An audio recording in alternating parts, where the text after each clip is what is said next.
تین رمضان مبارک سیدہ کائنات سیدہ اہل جنہ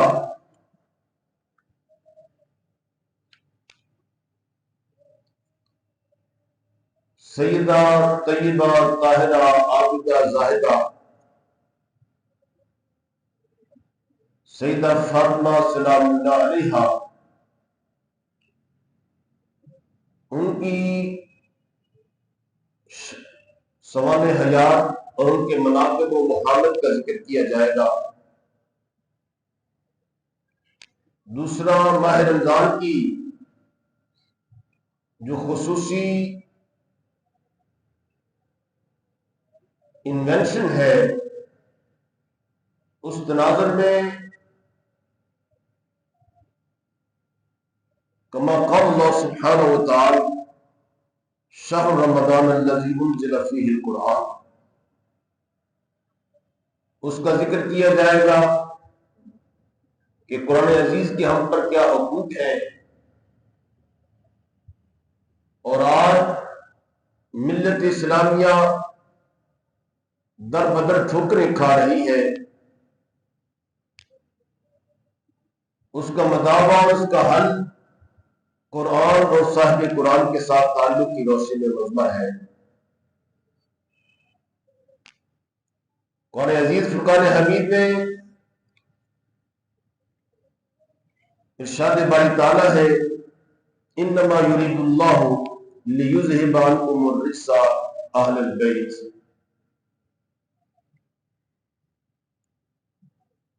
اللہ تعالیٰ کی ذات کا یہ ارادہ ہے، اللہ تعالیٰ چاہتا ہے اے اہل بیت تم سے نجاست کو، تمام قسم کے رجس کو دور کر دیے جائے اور تم پاک مصفر مطہر بن جائے۔ یہ شان نزول اہل بیت طہار کے لیے نجران کے عیسائیوں نے آیت مباہلہ کے اندر کون سا دین سچا ہے، ہم عیسائی سچے ہیں، اگر تم سچے ہو تو آؤ، تم اپنے اہل عیال کو لے کر آ جاؤ اور ہم بھی اپنے اہل عیال کو لے کر آ جاتے ہیں، اور اس دن سے ایک دوسرے کے اوپر بد دعا کرتے ہیں۔ اس بد دعا کی صورت کے اندر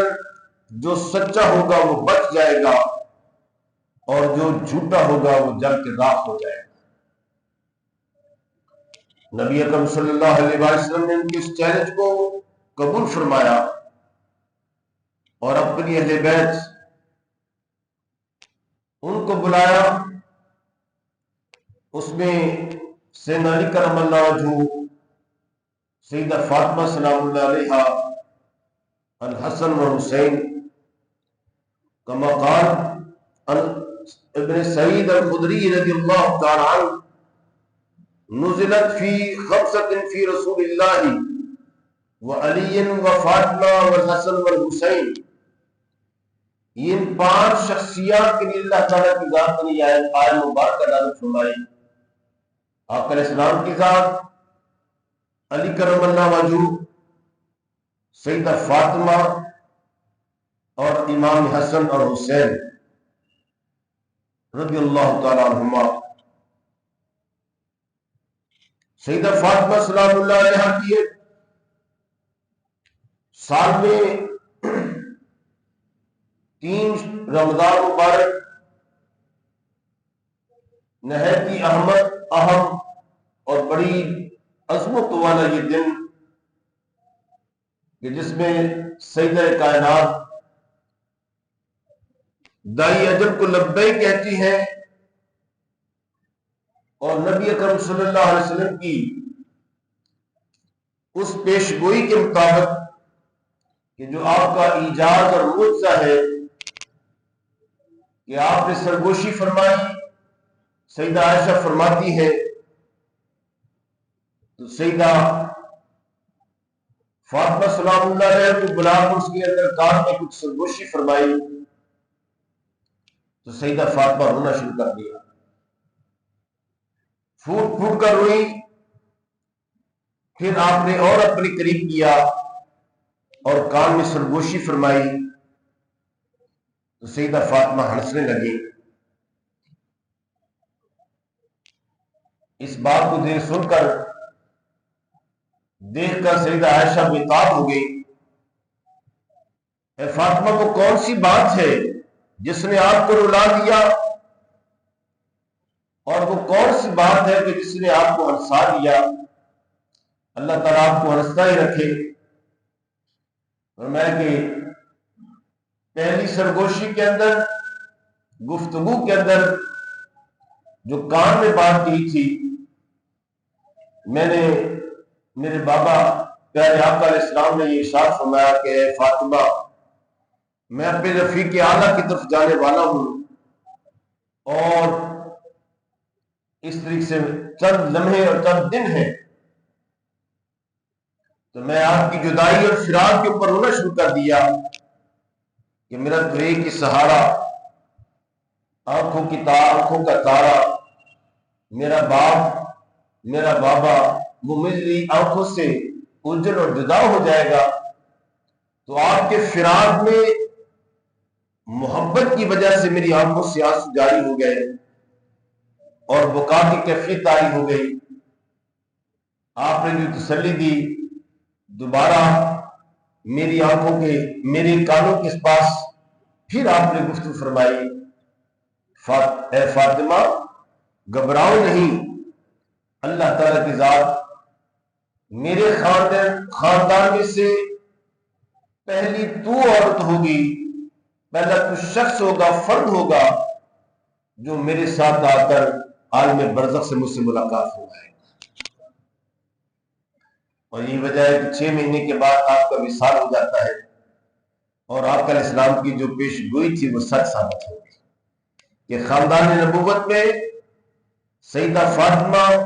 پہلی وہ شخصیت ہے جن کا وصال فوراً ہو جاتا ہے، اور وہ مالا اعلیٰ کے ساتھ آپ علیہ السلام کی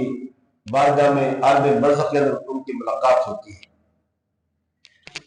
قرآن عزیز فرقان حمید میں ارشاد باری تعالیٰ ہے کہ نبی اکرم صلی اللہ علیہ آپ علیہ السلام نے ارشاد فرمایا کہ اللہ تعالیٰ فرمایا انما یرید اللہ لیذهب عنکم الرجس اہل البیت ویطہرکم تطہیرا۔ فجر کا نماز جب مسجد نبی میں تشریف فرما ہوتے تو ساتھ سیدہ فاطمہ کا گھر تھا، اور جب بھی آپ مسجد نبی کے اندر تشریف لے جاتے، ان رسول اللہ صلی اللہ علیہ وسلم کان یمر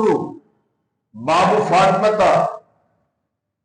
ستۃ اشہر اذا خرج علیہ السلام الفجر، میں کہ 6 ماہ شادی کے 6 ماہ مسلسل آپ علیہ السلام جب بھی فاطمہ کے دروازے سے گزرتے اور فرماتے السلام یا اہل البیت، اے اہل بیت نماز، اور یہ آیت مبارکہ تلاوت کرتے انما یرید اللہ لیذهب عنکم الرجس اہل البیت ویطہرکم تطہیرا۔ اے اہل بیت، اللہ تعالیٰ چاہتا ہے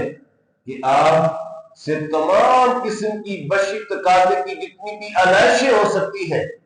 وہ ساری علائشوں کو اللہ تعالیٰ کی ذات دور فرما دے،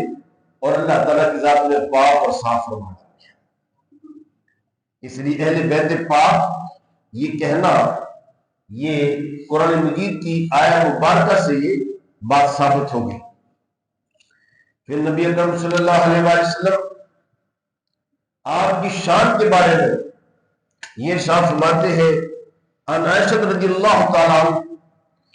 ان نبی صلی اللہ علیہ وسلم قال وهو في مرضه الذي توفى فيه،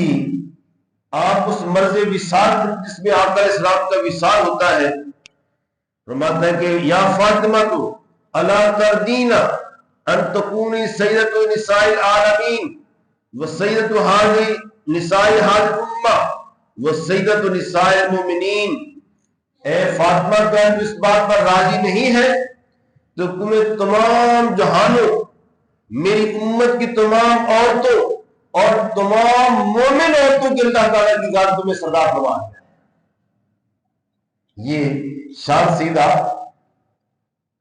فاطمہ سلام اللہ علیہ کی تھی۔ فرمایا کہ حضرت عائشہ فرماتی ہیں کہ الولد سر لابیہ، جیسے تو باپ اس کا جو پرتو ہوتا ہے وہ اس کا بیٹا ہوتا ہے، لیکن کمال حکمت ہے کہ اللہ تعالیٰ کی ذات نے سیدہ فاطمہ کو سیدہ مریم علیہ السلام کے ساتھ ایک مماثلت قرار دے دیا کہ ان کا بھی ذکر خیر جو ہوتا ہے وہ آقا علیہ السلام کا جس طرح نسل وہ سیدہ فاطمہ سے چلی، اور اسی طریقے سے سیدہ مریم کی نسل جو ہے وہ سیدہ عیسیٰ علیہ السلام سے چلتی، یعنی عورت سے آپ کی نسل کا آغاز ہوتا ہے۔ تو یہ عجیب کائنات کے اندر ہے کہ عورت کے ذریعے سے اللہ تعالیٰ کی ذات نے آقا علیہ السلام کی نسل کو آگے بڑھایا، اور امام حسن اور حسین ان کو اپنا بیٹا قرار دے دیا۔ الحسین من انا حسن والحسین منی وانا من الحسین، حسن حسین مجھ سے ہے، اور وہ فرمایا کہ یہ دمی، یہ میرا خون ہے۔ اور یہی وجہ ہے کہ ایک ریفلیکشن سیدہ عائشہ فرماتی ہے اکبرت فاطمہ تمشی کانا مشیتہا مشی نبی صلی اللہ علیہ وسلم، فرمایا کہ جب سیدہ فاطمہ آتی ان کی چال اور ڈھال ایسی ہوتی جیسے آقا علیہ السلام تشریف لا رہے ہیں۔ فقال نبی صلی اللہ علیہ وسلم، جب آتی نبی اکرم صلی اللہ علیہ وسلم کہتے مرحبا یا ابنتی، اے میری بیٹی ویلکم، خوش آمدید۔ ثم اجلسها عن یمینہ و شمالہ، پھر اس کو کبھی اپنی دائیں جانب اور کبھی اپنی بائیں جانب بٹھاتے۔ ثم احسن الیہ حدیثا، پھر اس کے ساتھ باتیں کرتے۔ اور فرمایا کہ اس طرح دوسری جو حدیث کے اندر آتا ہے کہ نبی اکرم صلی اللہ علیہ وسلم کے پاس جب بھی فاطمہ تشریف لاتی، آپ کان نبی صلی اللہ علیہ وسلم یقوم، کا آپ کھڑے ہو جایا کرتے تھے۔ اللہ اکبر، آپ کھڑے ہو جاتے اور کھڑے ہو کے استقبال کرتے، وتقبیل یدہا، اور سیدہ فاطمہ سلام اللہ علیہ پر ہاتھ چوما کرتے تھے۔ یہ بے شمار اس کی روایت کی احادیثیں اس میں بیان کی جاتی ہیں، جس میں نبی اکرم صلی اللہ علیہ وسلم نے ایک دوسری حدیث کے اندر ارشاد فرمایا کہ ان ابی ہریرہ ان رسول اللہ صلی اللہ علیہ وسلم قال ان ملکا من السماء، آسمانوں سے ایک فرشتہ وہ نازل ہوا ہے، فرمایا کہ اس نے میری ابھی ذات نہیں کی تھی پہلے، صرف اللہ تعالیٰ کی ذات نے اس کو میری زیارت کے لیے اور میری اجازت کے ساتھ یہ خوشخبری دی۔ فاستاذن اللہ، اللہ تعالیٰ کی ذات کی زیارت کے، اللہ تعالیٰ کی ذات نے اس کو زیارت کا اجازت دیا۔ فبشرنی او اخبرنی ان فاطمہ سیدۃ نساء امتی، کہ فاطمہ، صرف اس نے آ کر مجھے ایک ہی خوشخبری، ایک پیغام دیا ہے، اس فرشتے نے اور کوئی پیغام نہیں دیا ہے، کہ اس نے آ کر یہ خبر دی ہے کہ یا رسول اللہ، آپ کی بیٹی تمام دنیا کی عورتوں کی وہ سردار ہے۔ اور دوسری بات میں رہتا ہے سید النساء امتی، میری امت کی تمام عورتوں کی سردار ہے۔ سیدہ فاطمہ سلام اللہ علیہ کی شان کے اندر اور بہت سی روایات ہیں، اس میں سب سے اہم ترین جو آقا علیہ السلام کی بشارت ہے، عن ابن عباس رضی اللہ تعالی عنہ قال قال رسول اللہ صلی اللہ علیہ وسلم لفاطمہ ان اللہ غیر معذب ولا ولد، فرمایا کہ اللہ تعالیٰ کی ذات نے آقا علیہ السلام نے آ کر سیدہ فاطمہ سے فرمایا کہ اللہ تعالیٰ کی ذات تمہیں اور تمہاری وہ ولدہ کا اور تمہاری جتنی بھی اولاد ہوگی، اللہ تعالیٰ اس کو کبھی عذاب نہیں عطا فرمائے۔ سبحان اللہ۔ عن عبداللہ بن مسعود رضی اللہ تعالیٰ عنہ قال رسول اللہ صلی اللہ علیہ وسلم فاطمہ حسنت فرجها فحرم اللہ ذریتها علی النار، کہ بے شک فاطمہ نے اپنی عصمت یعنی پاک دامنی کی ایسی حفاظت فرمائی ہے کہ اللہ تعالیٰ کی ذات نے اس کو اور اس کی اولاد کو جہنم کی عذاب سے محفوظ فرما دیا ہے۔ اور دوسری حدیث میں آتا ہے افضل النساء، آپ کو فرمایا اس سے قیامت کا دن ہوگا، نبی اکرم صلی اللہ علیہ وسلم کی جو دوسری احادیث ہے جس میں آپ نے ارشاد فرمایا کہ اللہ تعالیٰ کی ذات قیامت کے دن ایک ایسی آپ کو 70,000 فرشتوں کے جلوں کے اندر سوار کر کے جنت کا حلہ پہنا کر اور تاج شاہی پہنا کر آپ کو جب لایا جا رہا ہوگا تو ہاتھ سے ایک فرشتہ آواز دے گا، اے اہل جنت، اے لوگوں اپنی آنکھوں کو نیچا کر لو کہ سیدہ فاطمہ سلام اللہ علیہا کی سواری تو آپ کے سامنے سے گزر رہی ہے۔ یعنی یہ شان سیدہ فاطمہ سلام اللہ علیہا کے لیے اللہ تعالیٰ کی ذات نے عطا فرمائی ہے۔ حضرات عزیز احترام، ہمارا جو دوسرا موضوع اس ضمن میں تلاوت قرآن مجید اور ماہ رمضان کا جو خاصہ ہے، کما قال اللہ سبحانہ وتعالی شہر رمضان الذی انزل فیہ القرآن،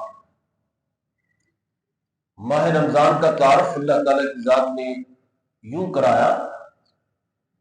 کہ اے لوگو ماہ رمضان کون ہے؟ ماہ رمضان کو جو عظمت ملی ہے وہ اس وجہ سے ہے کہ اس میں قرآن مجید نازل ہوا ہے۔ تمام کے تمام صحائف، صحیفہ ابراہیم، زبور داؤد علیہ السلام پر، تورات موسیٰ علیہ نبی علیہ السلام پر، انجیل حضرت عیسیٰ بن مریم سلام اللہ علیہ، ان پر جتنی بھی پہلے صحائف وحی کتابوں کی شکل میں جو بھی نازل ہوئی ہے، فرمایا کہ اس کا آغاز ماہ رمضان سے ہوا تھا۔ اس لیے کتنی برکتوں والا یہ مہینہ، اس لیے فرمایا کہ یہ قرآن عزیز اور ماہ رمضان یہ لازم و ملزوم ہے۔ ہم سے یہ ماہ رمضان تقاضا کرتا ہے کہ سب سے زیادہ اگر کوئی عبادت ہو سکتی ہے تو وہ قرآن مجید کی تلاوت سے ذریعے سے ہو سکتی ہے۔ پنجگانہ نماز اور اس کے علاوہ روزے کے بعد سب سے زیادہ جو عبادت جو مستحق ہے ہمارے لیے وہ اس قرآن مجید کی تلاوت ہے، کیونکہ قرآن مجید نبی اکرم صلی اللہ علیہ وآلہ وسلم آپ کے اوپر 8 رمضان مبارک آئے آپ کی حیات مبارکہ کے اندر مدینہ منورہ میں روزے فرض ہوئے 2 ہجری کو، اور اس طرح 8 ماہ رمضان آپ کے پاس آپ نے اس کے روزے رکھے۔ ان کے معمولات میں آپ جتنا قرآن مجید نازل ہوتا جبریل علیہ السلام آقا علیہ السلام کے پاس حاضر ہوتے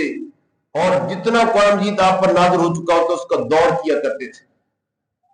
جبریل علیہ السلام آقا علیہ السلام کو سناتے، آقا علیہ السلام جبریل کو سناتے، اس طرح اس کے بعد صحابہ کرام کو جتنا جز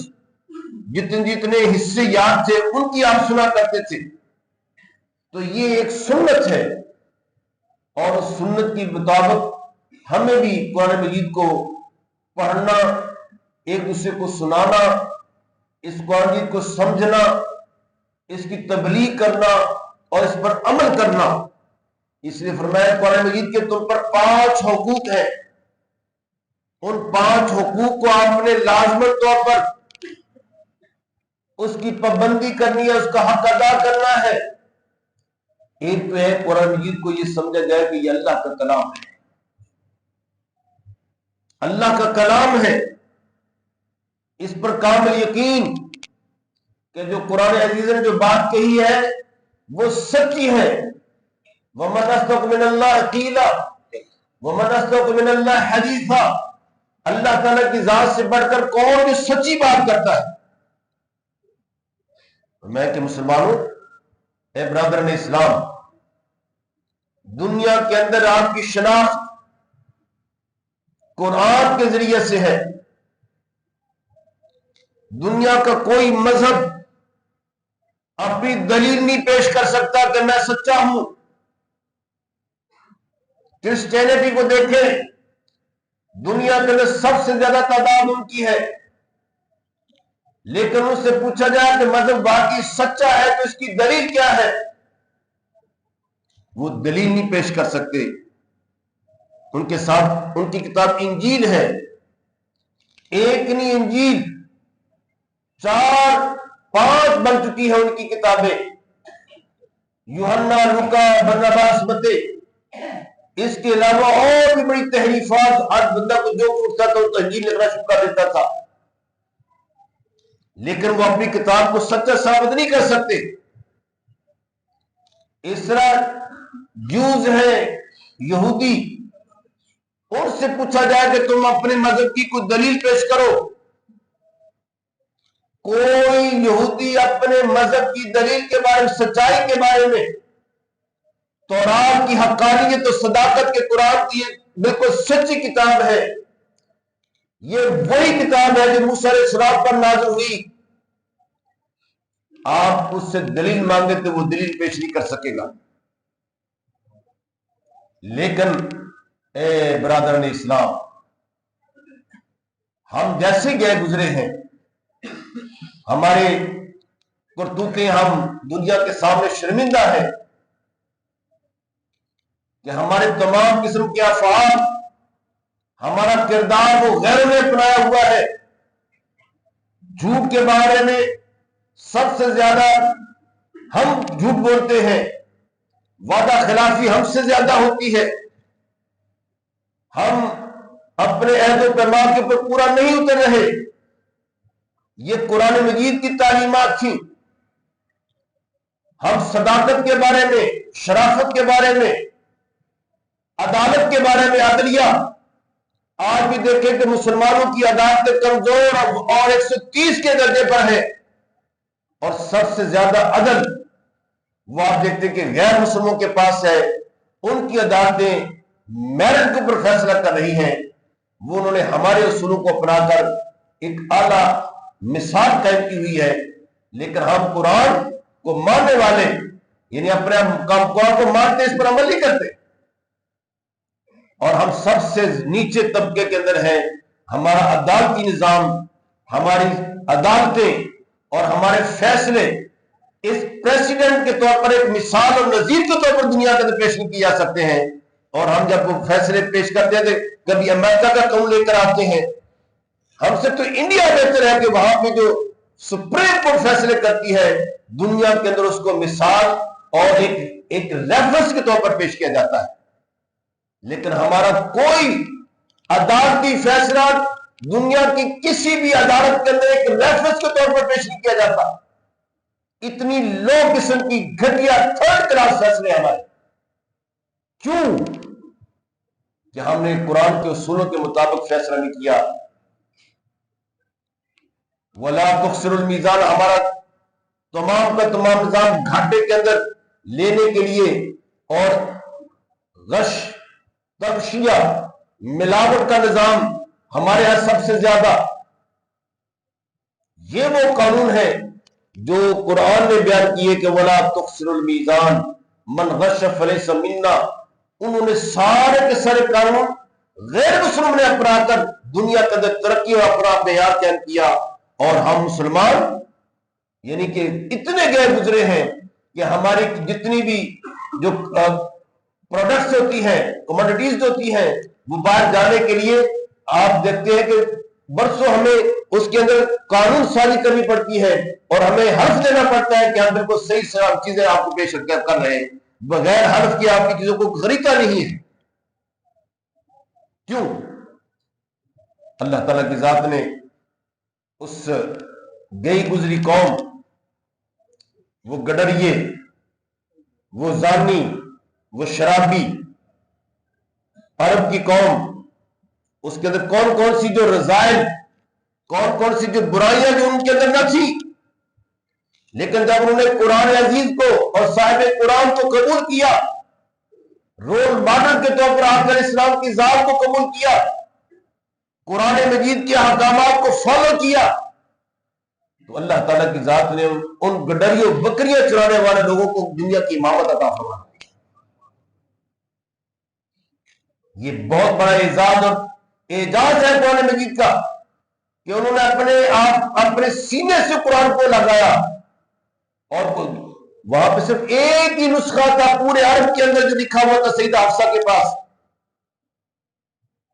انہوں نے اپنے سینے کے اندر قرآن مجید کو محفوظ کیا ہوا تھا۔ جب بھی ماہ رمضان آتا اس کی تلاوت کرتے، کیونکہ وہ عرب جانتے تھے، عربی جانتے تھے، قرآن مجید کے احکامات کو جانتے تھے، احکامات کو جانتے تھے، عبادات کو جانتے تھے، اور نکاح اور طلاق کے مسائل کو جانتے تھے۔ اس طرح مداینت ہمارے جتنے بھی معاملات کے بارے میں سب سے کمزور ترین اگر جو قوم نظر آتی ہے پاکستانی قوم، وہ پاکستانی قوم ہے جن کے معاملات جو ہے وہ بہت کمزور ہیں۔ کیوں؟ کیونکہ ہمارا ایمان کمزور ہے۔ ہم دوسرے کو دھوکہ دینے میں اور اس کے ہوک سٹ بیکروس کیسے بھی ہے، دولت آنی چاہیے جیسے مرضی آئے، لیکن آپ دیکھیں کہ دولت دینے والا اللہ تعالیٰ کی ذات، اس پر کامل یقین نہیں رکھتے۔ اس قوم کو دیکھو، وہ صحرائی قوم، پہاڑوں کو دیکھو تو بالکل چٹیل، جہاں پہ گھاس تک نہیں اگتا ہے،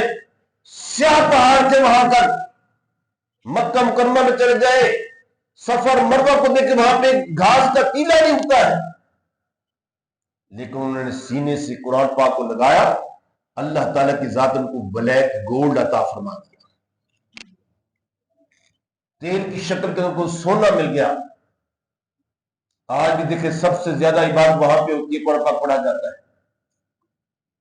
مکہ میں جائیں، مدینہ میں جائیں، جہاں جائیں قرآن مجید کی محافلیں، لیکن ہم کتنے لوگ ہیں جو قرآن پاک 5 حقوق کے ہم قرآن پاک پر یقین کریں کہ اللہ کا کلام ہے، نمبر 2 کے اوپر اس قرآن پاک کو سیکھیں، اپنے بچوں کو سکھائیں، اس کی تعلیم، اس کے لیے آپ جتنے بھی انجینئر، ڈاکٹر، جتنے بھی آپ سافٹ ویئر انجینئر پیدا کر رہے ہیں، ساری کے ساری تمہارے پاس دولت موجود ہے، لیکن آپ کی قوم کے پاس، آپ کے بچوں کے پاس اور کوئی علم نہیں ہے تو وہ قرآن کا علم نہیں آتا اس کو۔ آپ اپنے بخشش کے لیے کیا کر رہے ہیں؟ غور و فکر کریں۔ کبھی آپ نے جس طرح ٹیوشن آپ پڑھاتے ہیں باہر، بایو کی، کیمیا کی، فزکس کی، اور اس طرح تمام جتنے بھی عصری سبجیکٹس ہیں ان کے لیے کتنے پیسے دیتے ہیں، لیکن کبھی آپ نے قرآن عزیز پڑھانے کے لیے، اس کا ترجمہ سکھانے کے لیے، اس کو سیکھنے کے لیے کبھی اتنی ایفرٹس کی؟ یہ ہے وہ المیہ کہ جس نے دنیا کے اندر بھی کام آنا ہے، قبر میں بھی کام آنا ہے، مرنے کے بعد کوئی شخص اس کے اوپر کو فزکس کے، بایو کے، باٹنی کے کوئی مسئلے نہیں کوئی بیان کرتا اس کی قبر کے اوپر جا کر یا اس کے میت کے اوپر، وہاں پہ قرآن مجید کو پڑھا جاتا ہے، اس کا ذکر کیا جاتا ہے، عالم دین پڑھا جاتا ہے،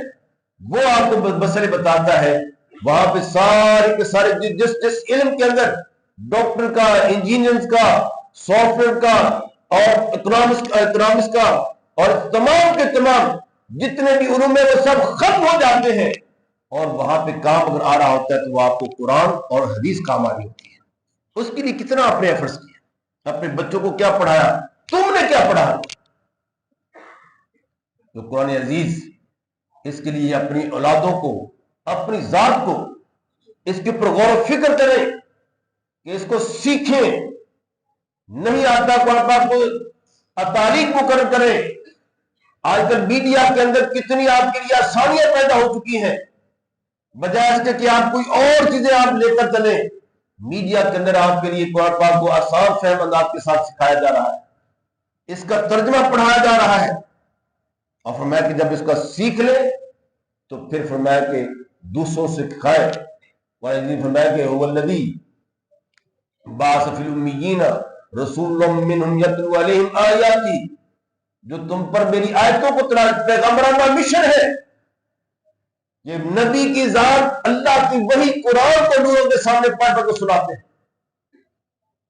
وہ کوئی اور باتیں نہیں کرتے تھے، صرف اللہ کا قرآن